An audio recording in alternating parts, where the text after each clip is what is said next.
Welcome back to what Arty Noobs for General Disturbance. This is an M53 M55, the Tier 9 American SPG. It's located on the south spawn of Redshire, and this one is under the command of the BassmanFromHell. Battle started.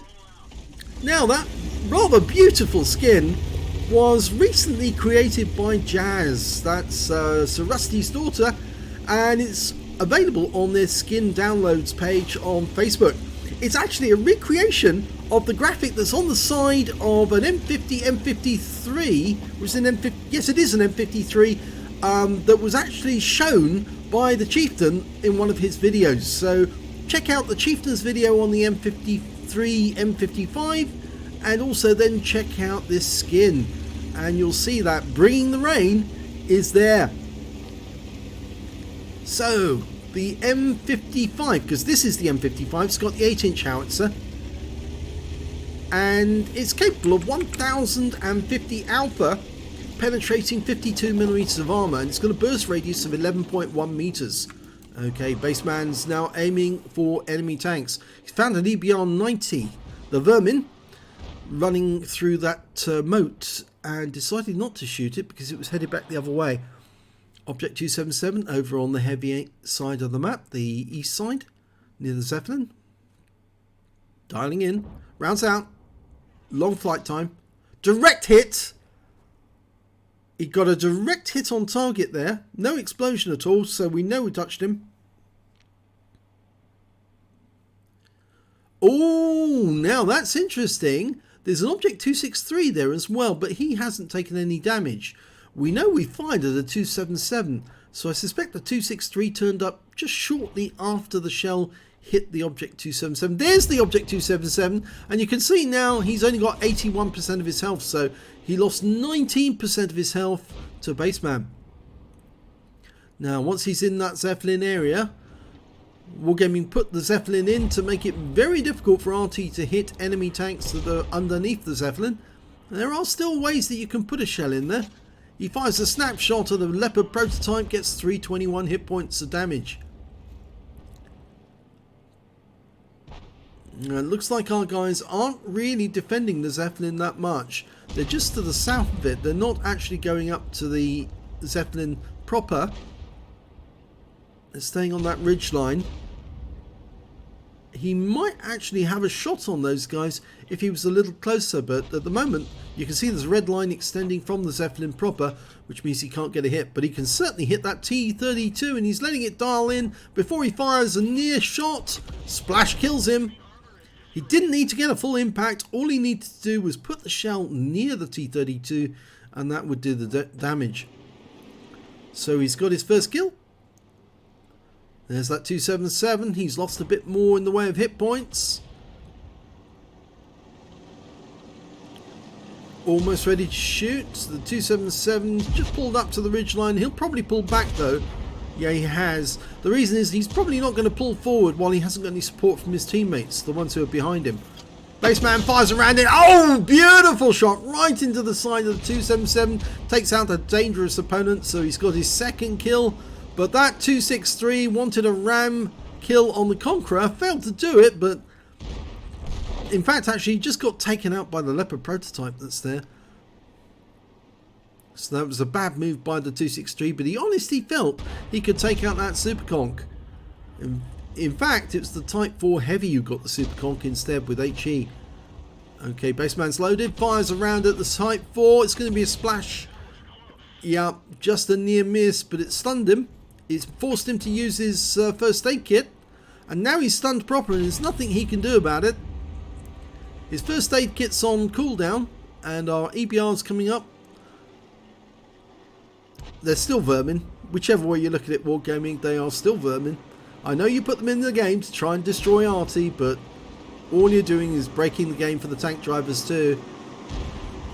After all, that Type 4 can do nothing about that EBR. Absolutely nothing. And Bassman takes out the Type 4 with a direct hit.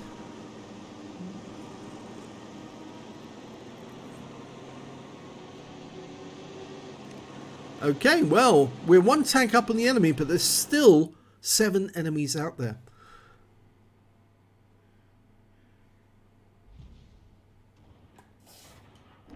and now scores are equal. The enemy's got slightly more hit points than we've got at the moment, actually, and that's a bit unsettling. Primarily because it's going to make it much more difficult for us to get more kills until we can find the weaker ones. Baseman's looking into that pass. There's normally a tank destroyer sitting in there. In fact, we know that the enemy team does have a Jagdpanzer, or Jagdpanther too.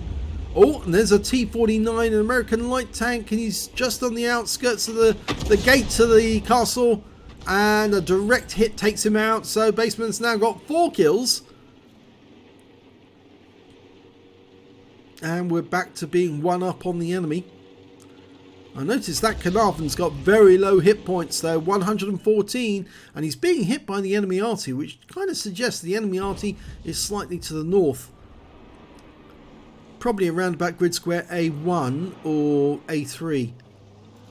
Okay, Leopard prototype the other side of the hill. Baseman's adjusting because the Jagdpanther's been found and he just killed the Carnarvon. Or did he? No, Leopard prototype killed him. And Baseman's shell hits the top of the castle keep. Unfortunately, couldn't loop the shell over the top. Sometimes RNG is very cruel. The Gorilla just killed that Jagdpanther too. So the scores are back to being even again.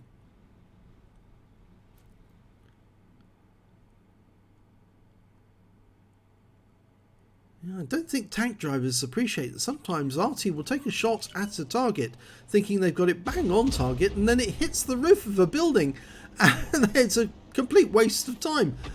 That's not a waste of time. That was a splash kill and a calculated one at that.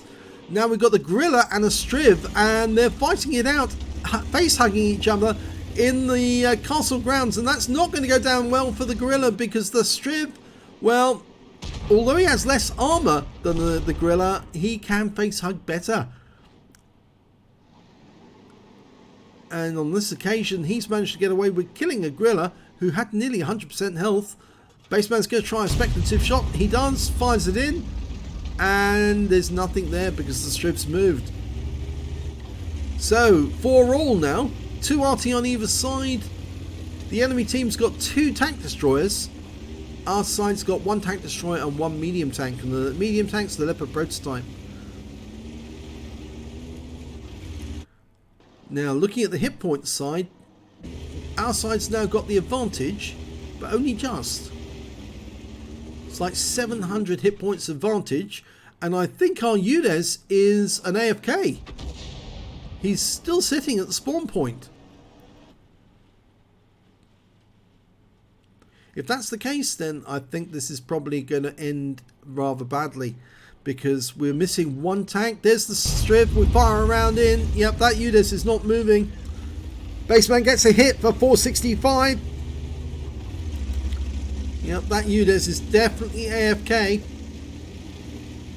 Now, yes, I accept that some people do go AFK because they lose their connection.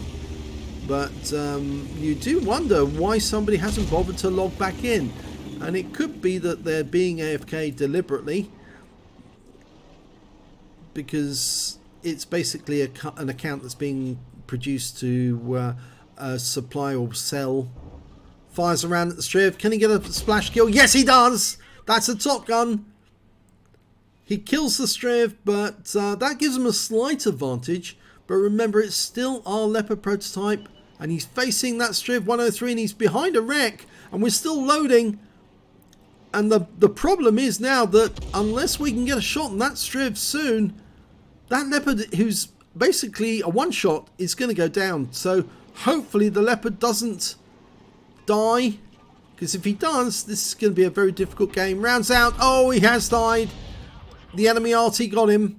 And we only splashed the Striv 103B. So, yeah, now we're at a disadvantage because our only tank destroyer is AFK.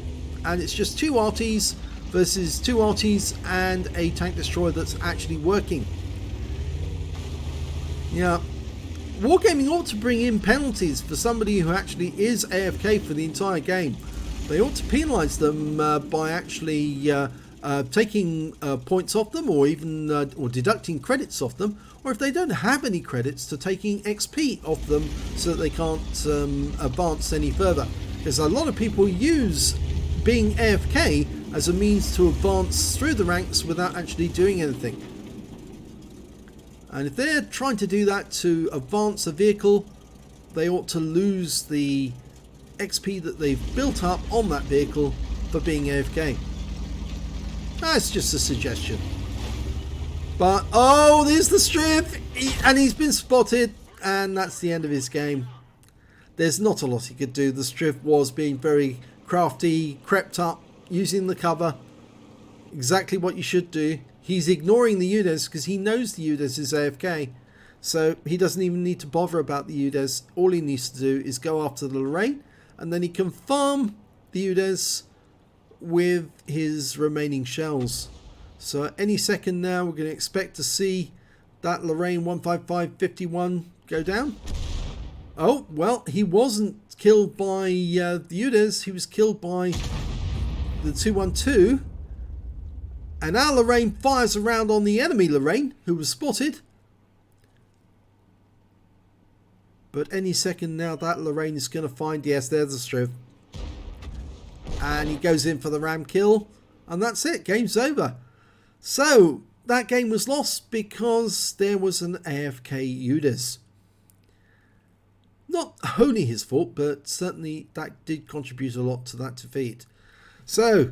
end of battle results. Well, it was the third class tanker for BassmanFromHell on the M53, M55. He managed to get a Bruiser medal for getting at least 5 critical hits. He got 13. And he got a Top Gun, a Battle Hero medal, because he managed to get 6 kills.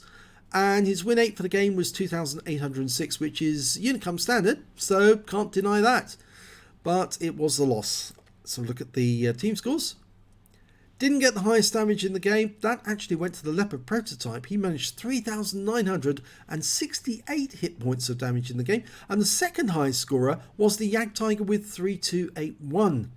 After that, it was the Leopard prototype and the Striv on the enemy team who scored highly. But Bassman managed to get 2,572 hit points of damage. His tank was anonymised.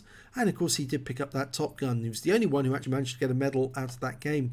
He got the highest number of kills in the game, obviously, because he got the medal. And the second highest score went to the Lorraine 155-51 enemy team, got 4 kills. And when it came to base XP, well, of course, it's the enemy team who's going to do better. 1,013 goes to the Lorraine 155-51, so he was a very busy bunny. 797 goes to the Strib 103B, and 785 goes to the Leopard prototype. And Bassman managed to get 487, which is still pretty good. He fired 13 rounds, got 5 direct hits and 1 penetration, 12 splash. Damage of 2,572 hit points, all of it at more than 300 meters. He received 1 hit. It was a penetration from that Strip 103B, and of course it was going to end his game. 7 enemy vehicles damaged, 6 killed, and 5 stuns caused, but no stun assist off that game.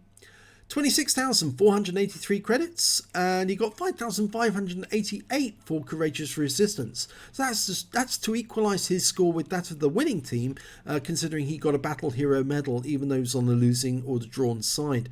32,070 credits altogether, but after repair, ammunition, resupply, and consumables, yep, he made a loss. 26,573. He got 26 bonds. So that's 25 from Veni Vidi Vici and 1 from the Top Gun, and 730 XP from the battle, 432 for Courageous Resistance, took away 1,162 altogether. As he says, he ran out of teammates, or else this would have been better. If that UDES had actually been in play, then it might have been a better game altogether. Yes, it would have been, but this guy just stayed absolutely still, all battle, AFK, and that, I think, cost him the game, and he was anonymised. And that's his real name, Schwab68. And I suspect that this player, although he does have a lot of medals, he could have been called away. He might have accidentally left his desk, or some had an emergency in the house. But if you are AFK, you ought to have some penalty, because you've actually cost people their game. And so on this occasion, not good for you, Schwab68. So, If you enjoyed that replay, please give this video a like and do subscribe to our channel. We do feature tanks as well as Arty. In fact, actually, we were originally just going to do Arty on our channel, but other people said, no, let's do tanks as well. It's so much better. And of course, we do have a rather large range of videos. Over 5,000. In fact, now we're over 5,100 and rapidly approaching the 6,000 video mark. And so yes, keep tuned because you will see a lot of videos from our channel. We try to put out at least 5 a day if we can, so all the other content creators, they'll put out 1 video a day or maybe 2 if they're lucky. We put out 5 a day, yes, but then you've got a much better chance of getting your video, your replay on YouTube if you send it to us than if you send it to the other content creators. Thanks for watching.